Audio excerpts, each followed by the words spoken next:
ಎಲ್ರಿಗೂ ನಮಸ್ಕಾರ. ಗೆಳತಿ ಯೂಟ್ಯೂಬ್ ಚಾನಲ್ಗೆ ಮತ್ತೊಮ್ಮೆ ಸ್ವಾಗತ. ಬನ್ನಿ ಸ್ನೇಹಿತರೆ, ಈಗಾಗಲೇ ತಮ್ಮನೇ ನೋಡ್ತಿದ್ದ ಹಾಗೆ ನಿಮಗೆ ಗೊತ್ತಿರುತ್ತೆ ಯಾವ ವಿಚಾರದ ಬಗ್ಗೆ ಇವತ್ತಿನ ವಿಡಿಯೋನ ಶೇರ್ ಮಾಡಿದ್ದೀನಿ ಅಂತ. ಇದೊಂದು ರಿಕ್ವೆಸ್ಟೆಡ್ ವಿಡಿಯೋ ಅಂತಲೇ ಹೇಳ್ಬೋದು. ಸುಮಾರು ದಿನಗಳಿಂದ ಈ ವಿಚಾರದ ಬಗ್ಗೆ ಪ್ರಶ್ನೆ ಕೇಳ್ತಾ ಇದ್ರು ವ್ಯೂವರ್ಸ್ ಒಬ್ಬರು. ಇವತ್ತು ಇದ್ರ ಬಗ್ಗೆ ಮಾಹಿತಿಯನ್ನು ತಿಳಿಸ್ತಾ ಇದ್ದೀನಿ. ಕೆಲವರು ಇದ್ರ ಬಗ್ಗೆ ಅಲ್ಪ ಸ್ವಲ್ಪ ಮಾಹಿತಿ ತಿಳ್ಕೊಂಡಿರ್ತೀರ. ತುಂಬ ಸರಳವಾಗಿ, ಅತಿ ಮುಖ್ಯವಾಗಿ ಏನು ಬೇಕೋ ಅಷ್ಟನ್ನು ಮಾತ್ರ ಈ ವಿಡಿಯೋದಲ್ಲಿ ತಿಳಿಸಿದ್ದೀನಿ. ಪೊರ್ಕೆನ ಸಾಕ್ಷಾತ್ ಮಹಾಲಕ್ಷ್ಮಿ ಅಂತಾನೆ ಹೇಳ್ತೀವಿ. ಹಾಗಾಗಿ ಹೊಸ ಪೊರ್ಕೆ ಮನೆಗೆ ಯಾವ ದಿನ ತೊಗೊಂಡು ಬರಬೇಕು, ಹಾಗೆ ಹಳೆ ಪೊರ್ಕೆನ ಏನು ಮಾಡಬೇಕು, ಯಾವ ದಿನ ನಾವು ಹೊರಗಡೆ ಹಾಕಬೇಕಾ ಅಥವಾ ಯಾವ ರೀತಿ ಅದನ್ನು ನಾವು ಉಪಯೋಗಿಸಬಹುದು ಅಥವಾ ಹೊರಗಡೆ ಹಾಕ್ಬೋದು, ಹಾಗೆ ಪೊರ್ಕೆನ ಮನೆಯಲ್ಲಿ ಯಾವ ರೀತಿ ಇಡಬೇಕು, ಯಾವ ಜಾಗದಲ್ಲಿ ಇಡಬೇಕು, ಇದ್ರ ಬಗ್ಗೆ ಕಂಪ್ಲೀಟಾಗಿ ಮಾಹಿತಿಯನ್ನು ತಿಳಿಸ್ಕೊಡ್ತಾ ಇದ್ದೀನಿ. ಕೆಲವೊಂದು ಸಲ ಒಂದೊಂದು ಸಣ್ಣ ವಿಚಾರದಿಂದ, ಸಣ್ಣ ಸಣ್ಣ ತಪ್ಪುಗಳಿಂದನೇ ನಾವು ತುಂಬ ದೊಡ್ಡ ತೊಂದರೆಗಳನ್ನು ಅನುಭವಿಸ್ತೀವಿ. ಅದರಲ್ಲಿ ಈ ಪೊರ್ಕೆ ವಿಚಾರ ಕೂಡ ಒಂದು. ಹಾಗಾಗಿ ಈ ಮಾಹಿತಿಯನ್ನು ಪೂರ್ತಿಯಾಗಿ ತಿಳ್ಕೊಬೇಕು ಅಂತ ಇದ್ದರೆ ವಿಡಿಯೋನ ಸ್ಕಿಪ್ ಮಾಡದೆ ನೋಡಿ. ಮನೆಯನ್ನು ಸ್ವಚ್ಛವಾಗಿಡೋದಕ್ಕೆ ಹಾಗೆ ನಕಾರಾತ್ಮಕ ಶಕ್ತಿಯನ್ನು ಹೊರಗೆ ಹಾಕೋದಕ್ಕೆ ಪೊರ್ಕೆ ನಮಗೆ ಅತಿ ಅವಶ್ಯಕವಾಗಿ ಬೇಕೇ ಬೇಕು. ಈ ಪೊರ್ಕೆನ ಮಹಾಲಕ್ಷ್ಮಿ ಅಂತ ಕೂಡ ಕರಿತೀವಿ. ಆದರೆ ಈ ಒಂದು ಪೊರ್ಕೆಯಿಂದನೂ ಕೂಡ ಕಷ್ಟಗಳು ಬರೋದು ಮತ್ತು ತೊಂದರೆಗಳಾಗುವಂಥದ್ದು, ಅಪಾಯ ಬರುವಂಥದ್ದು ಕೂಡ ಇದೆ. ಯಾವ ರೀತಿ ಗೊತ್ತಾ? ಇದನ್ನು ನಾವು ಸರಿಯಾದ ರೀತಿಯಲ್ಲಿ ಉಪಯೋಗಿಸ್ಲಿಲ್ಲ ಅಂದರೆ ಕಷ್ಟಗಳನ್ನು ಎದುರಿಸ್ಬೇಕಾಗತ್ತೆ. ಅಂದರೆ ಪೊರ್ಕೆಯನ್ನು ಇಡುವಂಥ ಜಾಗ, ಪೊರ್ಕೆ ದೇವರು ಅಂತ ಹೇಳಿ ನಾವು ಇದನ್ನು ದೇವ್ರ ಮನೇಲಿ ಇಡೋಕ್ಕಾಗಲ್ಲ ಅಲ್ವಾ? ಅದೇ ರೀತಿಯಲ್ಲೇ ಅಡುಗೆ ಮನೆಯಲ್ಲೂ ಇಡಬಾರ್ದು. ಮತ್ತು ನಾವು ಈ ಪೊರ್ಕೆಯನ್ನು ದೇವ ಮೂಲೆ ಅಂದರೆ ಈಶಾನ್ಯ ಮೂಲೆನಲ್ಲೂ ಕೂಡ ಈ ಪೊರ್ಕೆನ ಇಡಬಾರ್ದು. ಪೊರ್ಕೆ ಇಡೋ ಅಂತ ಸರಿಯಾದ ಜಾಗ ಅಂದರೆ ಒಂದು ಪಶ್ಚಿಮ ದಿಕ್ಕು ಮತ್ತು ವಾಯುವ್ಯ ಮೂಲೆ. ಈ ಜಾಗದಲ್ಲಿ, ಈ ಎರಡು ಜಾಗದಲ್ಲಿ ಮಾತ್ರನೇ ಪೊರ್ಕೆನ ಇಡಬೇಕು. ಅದರಲ್ಲೂ ಯಾರಿಗೂ ಕಾಣಿಸ್ದೇ ಇರೋ ರೀತಿಯಲ್ಲಿ ಪೊರ್ಕೆನ ಇಡಬೇಕು. ಪೊರ್ಕೆನ ಹಾಗೆ ನಾವು ನೆಲದ ಮೇಲೆ ಇಟ್ಟರೆ ಹಾಳಾಗತ್ತೆ ಅಂಥೇಳಿ ಗೋಡೆಗೆ ನೇತು ಹಾಕೋದು ಅಥವಾ ಮೆಟ್ಲು ಕೆಳಗಡೆ ಎಲ್ಲ ಪೊರ್ಕೆ ಇಡೋದು, ಈ ರೀತಿ ಎಲ್ಲ ಮಾಡಬಾರ್ದು. ಅಂದರೆ ನಾವೀಗ ಹೊರಗಡೆ ಕಸ ಗುಡಿಸ್ತೀವಲ್ಲ, ಬಾಗಿಲು ಗುಡಿಸೋದು, ಅಂಥ ಪೊರ್ಕೆಗಳನ್ನ ಬೇಕಾದರೆ ಇಡಬಹುದು. ಬೇರೆ ಕಡೆ ಜಾಗ ಇಲ್ಲ ಅಂದಾಗ ಮೆಟ್ಲು ಕೆಳಗಡೆ ಇಟ್ಕೋಬಹುದು. ಆದರೆ ಮನೆ ಒಳಗಡೆ ನಾವು ಯೂಸ್ ಮಾಡುವಂಥ ಪೊರ್ಕೆನ ಈ ರೀತಿ ಮೆಟ್ಲು ಕೆಳಗಡೆ ಆಗಿರಲಿ ಅಥವಾ ನಾವು ದೇವ ಮೂಲೆ ಅಂದರೆ ಈಶಾನ್ಯ ಮೂಲೆಯಲ್ಲಿ ಇಡುವಂಥದ್ದು, ಬಾಗಿಲು ಹಿಂದೆಗಡೆ ನೇತು ಹಾಕುವಂಥದ್ದು, ಈ ಥರ ಎಲ್ಲ ಮಾಡಬಾರ್ದು. ಇದು ತುಂಬಾ ತಪ್ಪು. ಇದರಿಂದ ಕೂಡ ಮನೆಯಲ್ಲಿ ನಕಾರಾತ್ಮಕ ಶಕ್ತಿ ಅಂದರೆ ನೆಗೆಟಿವ್ ಎನರ್ಜಿ ಹೆಚ್ಚಾಗುತ್ತೆ. ಯಾರಾದರೂ ಮನೆಗೆ ಬಂದ ತಕ್ಷಣ ಎದುರುಗಡೆನೆ ಪೊರ್ಕೆ ಕಾಣೋ ರೀತಿ ಕೂಡ ಇಡಬಾರ್ದು.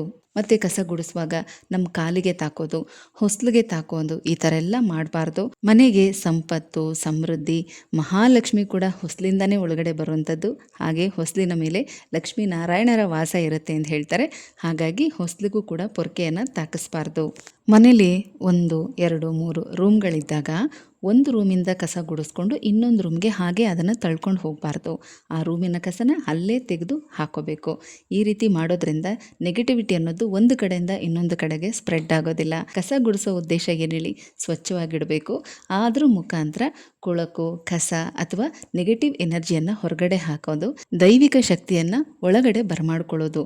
ಹಾಗಾಗಿ ಒಂದು ಕಡೆಯಿಂದ ಇನ್ನೊಂದು ಕಡೆಗೆ ಕಸವನ್ನು ಗುಡಿಸ್ಕೊಂಡು ಹೋಗುವಾಗ ಅಲ್ಲಿಯ ಕಸ ಅಲ್ಲೇ ತೆಗಿಬೇಕು. ಹೊಸ ಪೊರ್ಕೆನ ಮನೆಗೆ ತರಬೇಕು ಅಂತ ಇದ್ರೆ ಹುಣ್ಣಿಮೆ ಆದಮೇಲೆ ತಗೊಂಡು ಬನ್ನಿ. ಅಂದರೆ ಕೃಷ್ಣ ಪಕ್ಷದ ಗುರುವಾರ ಮತ್ತು ಶುಕ್ರವಾರ ಹೊಸ ಪೊರ್ಕೆನ ಮನೆಗೆ ತರ್ಬೋದು. ಬೇರೆ ದಿನಗಳಲ್ಲೂ ಕೂಡ ತರ್ಬೋದು. ಅಂದರೆ ಮಂಗಳವಾರ ಮತ್ತು ಶನಿವಾರ ಬಿಟ್ಟು ಬೇರೆ ದಿನಗಳಲ್ಲೂ ತರಬಹುದು. ಅದರಲ್ಲಿ ಕೃಷ್ಣ ಪಕ್ಷದ ಗುರುವಾರ ಮತ್ತು ಶುಕ್ರವಾರ ತುಂಬಾ ಶ್ರೇಷ್ಠವಾದ ದಿನ. ಹಳೆ ಪೊರ್ಕೆನ ಶನಿವಾರ ಮಾತ್ರ ಹೊರಗಡೆ ಹಾಕಬೇಕು. ಅದರಲ್ಲೂ ಕೂಡ ಅಮಾವಾಸ್ಯೆ, ಹುಣ್ಣಿಮೆ ಇಂಥದ್ದೆಲ್ಲ ನೋಡ್ಕೊಳ್ಳಿ. ಅದರಲ್ಲೂ ಮಠ ಮಧ್ಯಾಹ್ನ ಅಥವಾ ಮುಸ್ಸಂಜೆ ಹೊತ್ತಲ್ಲಿ ಹೊರಗಡೆ ಹಾಕಕ್ಕೆ ಹೋಗ್ಬೇಡಿ. ಆದಷ್ಟು ಬೆಳಗ್ಗೆ ಒಂದು 11 ಗಂಟೆ ಒಳಗಾಗಿ ಹಳೆಯ ಪೊರ್ಕೆನ ಹೊರಗಡೆ ಹಾಕ್ಬೋದು, ಅಂದರೆ ಕಸಕ್ಕೆ ಹಾಕ್ಬೋದು. ಪೊರ್ಕೆ ತುಂಬ ಹಳೆಯದಾಗೋವರೆಗೂ, ತುಂಬ ಚಿಕ್ಕದಾಗೋವರೆಗೂ ಇಟ್ಕೋಬೇಡಿ. ಅಂದರೆ ತುಂಬ ಸವಿಯೋವರೆಗೂ ಇಟ್ಕೋಬಾರ್ದು. ಆಗಾಗ ಬದಲಾಯಿಸಿ. ಒಂದು 6 ತಿಂಗಳಿಗೊಂದು ಸಲ. ಮತ್ತು ಈ ದೀಪಾವಳಿ ಸಮಯದಲ್ಲೂ ಕೂಡ ಪೊರ್ಕೆ ತೊಗೋಬೋದು, ತುಂಬ ಒಳ್ಳೆಯದು. ಯುಗಾದಿ ಹಬ್ಬದ ಸಮಯದಲ್ಲಿ ಮನೆಯೆಲ್ಲ ಕ್ಲೀನ್ ಮಾಡಿರ್ತೀರ, ಆ ಟೈಮಲ್ಲಿ ಹೊಸ ಪೊರ್ಕೆ ತರಬಹುದು. ಮತ್ತು ಅಕ್ಷಯ ತೃತೀಯದ ದಿನ, ಧನತ್ರಯೋದಶಿ ದಿನ, ಅಲ್ಲದೆ ನೀವು ಯಾವುದಾದ್ರೂ ಲಕ್ಷ್ಮೀ ಪೂಜೆಗಳನ್ನು ಮಾಡ್ತಾ ಇದ್ದರೆ ಆ ಸಮಯದಲ್ಲೂ ಕೂಡ ಹೊಸ ಪೊರ್ಕೆ ತರಬಹುದು. ಅಂದರೆ ಲಕ್ಷ್ಮೀ ವ್ರತವನ್ನು ಮಾಡುವಂಥ ಸಮಯದಲ್ಲಿ. ಮತ್ತೊಮ್ಮೆ ಹೇಳ್ತಾ ಇದ್ದೀನಿ, ಹೊಸ ಪೊರ್ಕೆಯನ್ನು ಹುಣ್ಣಿಮೆ ಆದಮೇಲೆ ಅಂದರೆ ಕೃಷ್ಣ ಪಕ್ಷದಲ್ಲಿ ತರಬೇಕು. ಅಮಾವಾಸ್ಯೆ ಆದಮೇಲೆ ಶುಕ್ಲ ಪಕ್ಷ ಇರುತ್ತೆ. ಹಾಗಾಗಿ ಹುಣ್ಣಿಮೆ ಆದಮೇಲೆ ಬರುವಂಥ ಯಾವುದೇ ಗುರುವಾರ, ಶುಕ್ರವಾರ ಅಥವಾ ಬೇರೆ ದಿನಗಳಲ್ಲೂ ತೊಗೊಂಡು ಬನ್ನಿ, ಮಂಗಳವಾರ ಮತ್ತು ಶನಿವಾರ ಬಿಟ್ಟು. ನೀವು ಅತಿ ಮುಖ್ಯವಾಗಿ ಕೇಳಿದಂಥ ಪ್ರಶ್ನೆ, ಪೊರ್ಕೆಯನ್ನು ಮನೆಯಲ್ಲಿ ಯಾವ ರೀತಿ ಇಡಬೇಕು? ಪೊರ್ಕೆನ ಯಾವಾಗಲೂ ವಿಶ್ರಾಂತಿ ಸ್ಥಿತಿಯಲ್ಲಿ, ಅಂದರೆ ಅದನ್ನು ಮಲಗಿಸಿ ಇಡೋದು ತುಂಬ ಒಳ್ಳೆಯದು.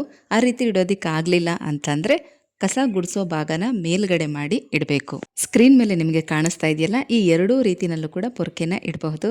ಯಾವುದೇ ಕಾರಣಕ್ಕೂ ಕಸ ಗುಡಿಸೋ ಭಾಗನ ಕೆಳಗಡೆ ಮಾಡಿ ಇಡಕ್ಕೆ ಹೋಗ್ಬೇಡಿ. ಅಂದರೆ ಒಂದು ಮೂಲೆಗೆ ಒರಗಿಸಿ ನಿಲ್ಲಿಸೋದು ಈ ಥರ ಮಾಡಕ್ಕೆ ಹೋಗ್ಬೇಡಿ.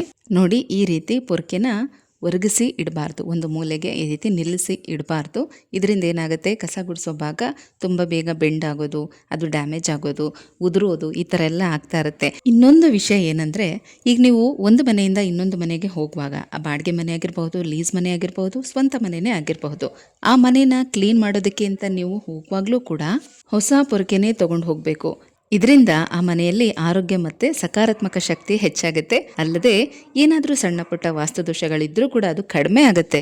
ಕೆಲವರೆಲ್ಲ ಕ್ಲೀನ್ ಮಾಡೋದಿಕ್ಕಲ್ವ ಅಂತೇಳಿ ಹಳೆ ಪೊರ್ಕೆನೇ ತೊಗೊಂಡು ಹೋಗಿ ಕ್ಲೀನ್ ಮಾಡೋದು, ಮತ್ತು ಹಾಲು ಉಗ್ಸೋಂಥ ದಿನ ಹೊಸ ಪೊರ್ಕೆ ತೊಗೊಂಡು ಹೋದರೆ ಆಯಿತು ಅಂತ ಅಂದ್ಕೊಳ್ಳೋದು ತುಂಬ ತಪ್ಪು. ಸ್ನೇಹಿತರೆ, ನಾವು ಪ್ರತಿದಿನ ಬಳಸುವಂಥ ಈ ಒಂದು ಚಿಕ್ಕ ವಸ್ತು ನಮ್ಗೆ ಎಷ್ಟೆಲ್ಲ ಉಪಯೋಗಕಾರಿಯಾಗಿದೆ ನೋಡಿ. ನಮ್ಮ ಮನೆಯ ಲಾಭ ನಷ್ಟ ನಾವು ಈ ಪೊರ್ಕೆನ ಬಳಸೋದ್ರ ಮೇಲೆ ನಿರ್ಧಾರ ಆಗಿರುತ್ತೆ. ಗೊತ್ತಿಲ್ಲದೆ ನೀವೇನಾದರೂ ಇಂಥ ಸಣ್ಣ ಪುಟ್ಟ ತಪ್ಪು ಮಾಡ್ತಾ ಇದ್ರೆ ಇನ್ಮೇಲೆ ಮಾಡಕ್ಕೆ ಹೋಗಬೇಡಿ. ಈ ಮಾಹಿತಿ ನಿಮಗೆ ಇಷ್ಟ ಆಗಿದೆ ಅಂತ ತಿಳ್ಕೊಳ್ತಾ ಮತ್ತೆ ಸಿಗ್ತೀನಿ. ಹೋಗ್ಬರ್ಲಾ?